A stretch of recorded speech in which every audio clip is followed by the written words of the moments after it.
So we received a product, a gadget that it seems more significant than usual. It's the most futuristic thing. It's not a smartphone. This is a moving, intelligent, it's a robot.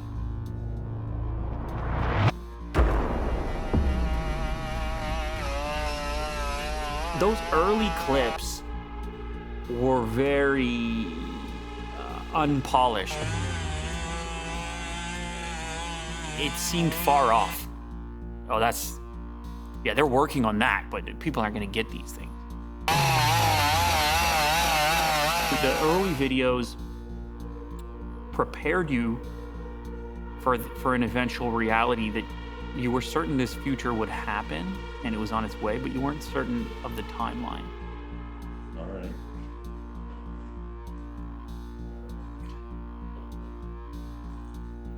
Shall we gather around?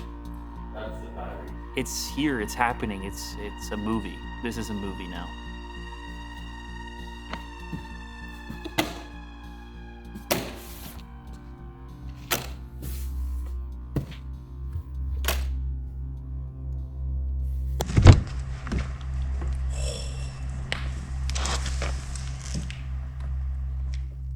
It's bigger. Than you expect. It's bigger. It occupies the whole case. You're a winner. Holy! Do you hear the motors in there? The motors are so sensitive. What's going through your mind right now? I can imagine it moving, but it's big. It's a big. Let's do it. Yeah. Yeah.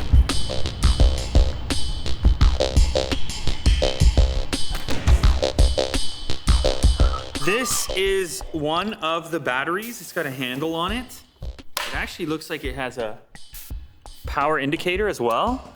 Yep.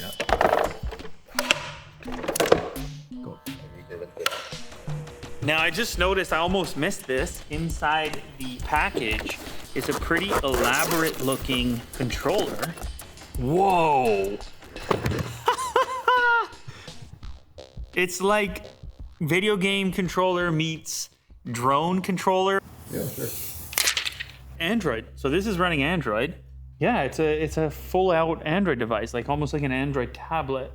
Okay. And there's a Spot application on here. Okay.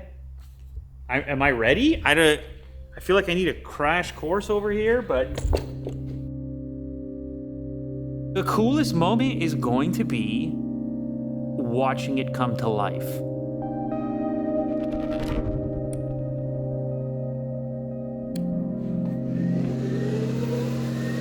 The moment at which the limp body is removed from its casket and the power switch is activated and the electricity flows from its battery, that moment right there when it stiffens up, that's the most exciting moment. All right, here we go.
Come here.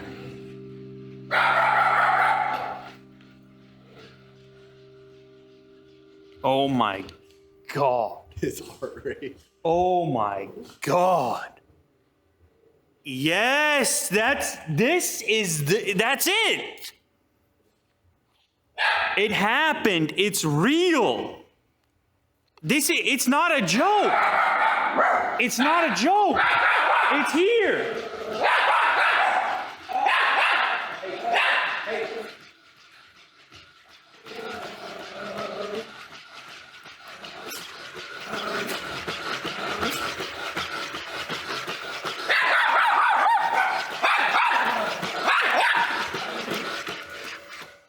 It's everything.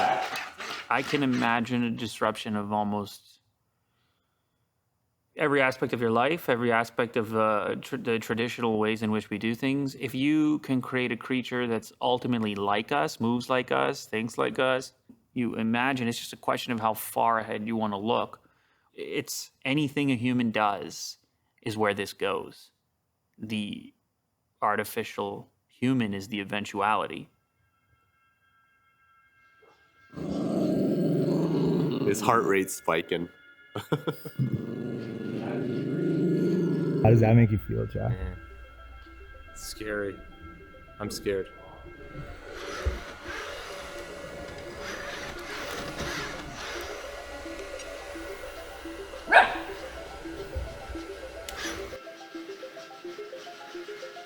When that thing comes at you, you have a good sense of like how powerful it is. Yes, it stopped. It'll stop. It'll stop. Obstacle avoidance. See that? Oh! I did not touch the left-right thumbstick. That was all within the unit. It did the obstacle avoidance on its own. It saw Jack and smoothly transitioned around. It's so much more dexterous in person than even the videos that you have seen in the past do justice. Like when you're in control of it, or even just physically in its presence, you immediately recognize the significance. This is not just another gadget. This is one of those bigger moments. This is gonna change a lot of things. And we're just at the door right now. We haven't even walked through the door. We're at the door, but I can already see it and feel it.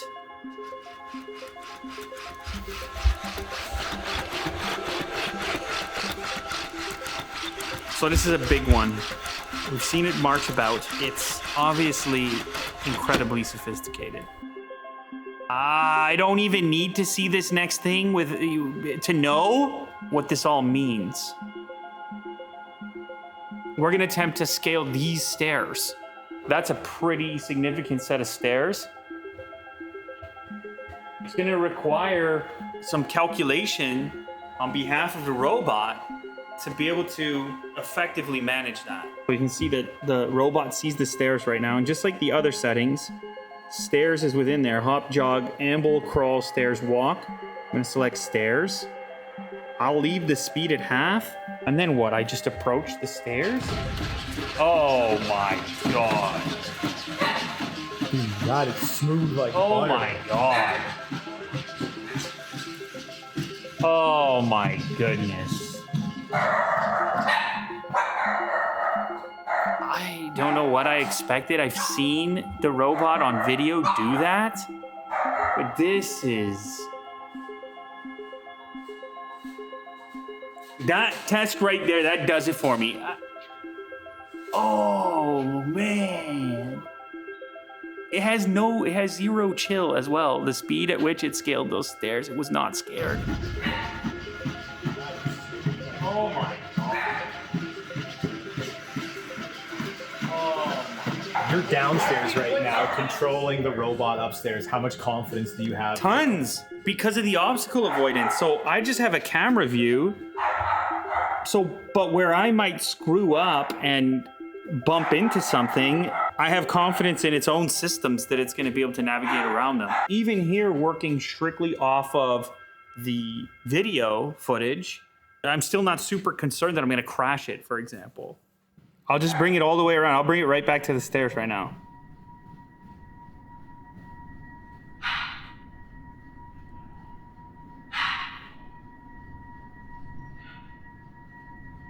Oh my god. That is so freaky.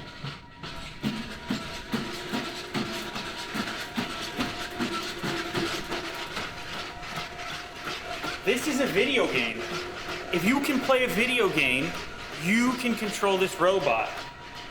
I can just envision, I can imagine all of the applications for this kind of technology. I can just see it. These are just stairs. What about a terrible, treacherous terrain that a human would never want to enter? I mean, it can basically manage navigation in a similar way to a person. Developed to deal with the type of obstacles that a person would run into.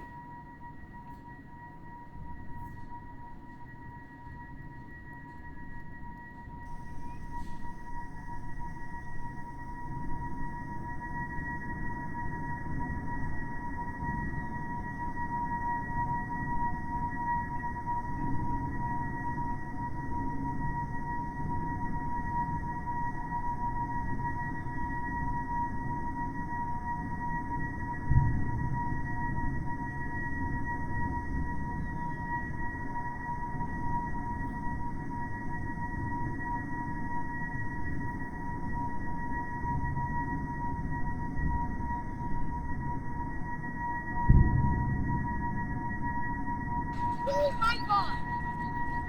Oh my god! So cool! It's all electronic! It's so cool! It's so cool! Okay, let me show you something right now. Okay. On this over here, This is so cool! Oh my god, I never imagined seeing one of these. right, we see it as a physical object. Yeah. It sees it in terms of data. That is awesome. It can read the height. Imagine they made one that was like unfriendly. He will go after us. Robots would rule the world then.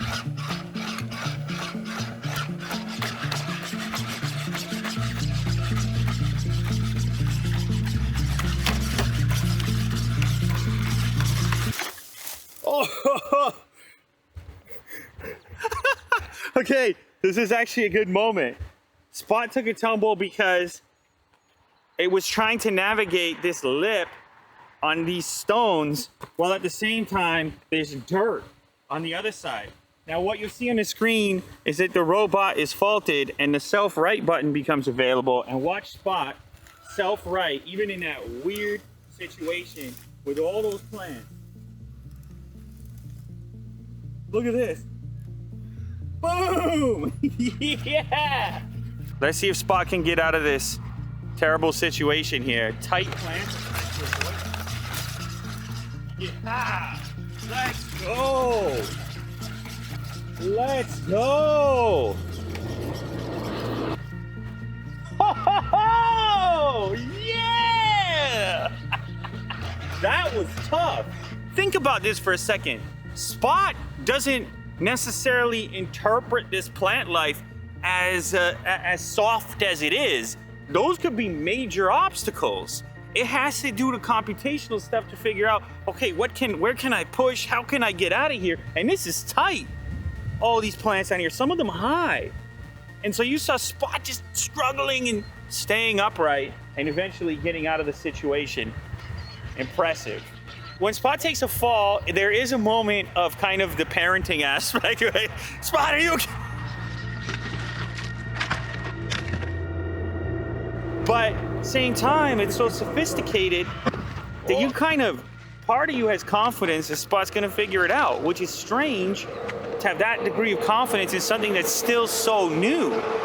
But definitely you can't detach yourself completely. It's a moving thing, and therefore you almost want to nudge it. You almost want to help it up a little bit, but Spot probably doesn't need it.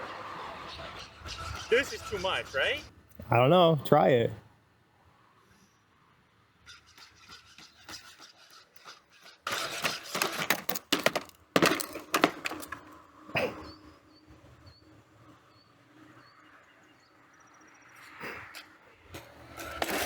Oh!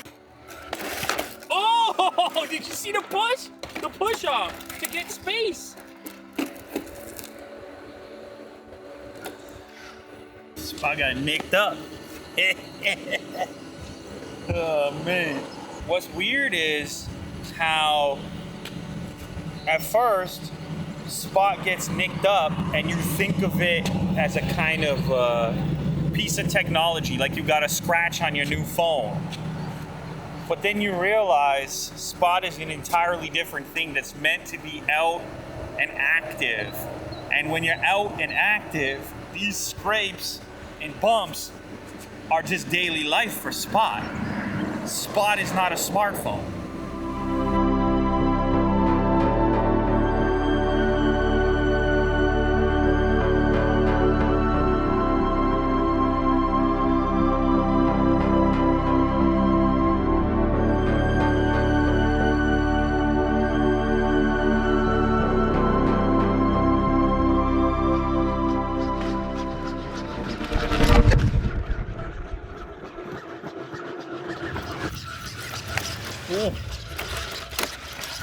Wow.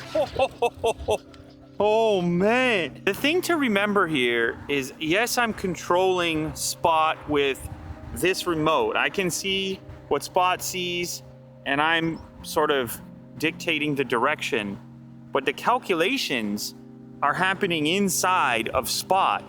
All of the sophisticated work is there when Spot has to decide through looking at an obstacle, sensing an obstacle, what's necessary to get over it or around it. I'm kind of pointing Spot in a direction, but then it's doing the math to figure out, okay, this is a rock. I'm going to approach it in this way. It's not like an RC car. I know it's kind of tempting to think of it that way. But whether I had this remote or not, if I asked Spot to go from A to B, Spot would figure out the best course of action in order to get there. Boom. Easy. Look at this. Oh, he danced through it. He danced through it. That's why it's important to look at Spot as a platform. It's fun to use the remote control, but the real eventual application is some degree of autonomy. This rail system here is capable of expanding Spot's functionality. Spot could carry cargo, could also carry a variety of sensors. LiDAR scanner, could carry a camera in order to do some kind of surveillance or to map out an interior environment. There's a variety of components that can be added to this section of Spot, or you can even go ahead and rig something up yourself because this is a relatively standardized rail system that's on the back. The idea of the robot as the helper has been around since far before the potential existed to actually manufacture it, to create it, or to execute it. If this is a technology product, and it's anything like all the other technology products we've seen, the advancement that's going to take place in the next decade is going to make the next version of it seem like a completely different thing. Well, in the same way that the smartphone I'm carrying now is nothing like the house phone that I grew up with. But what happens when it gets up on two legs? Anything a human does is where this goes. The 10-year from now version of Spot is unrecognizable, isn't it?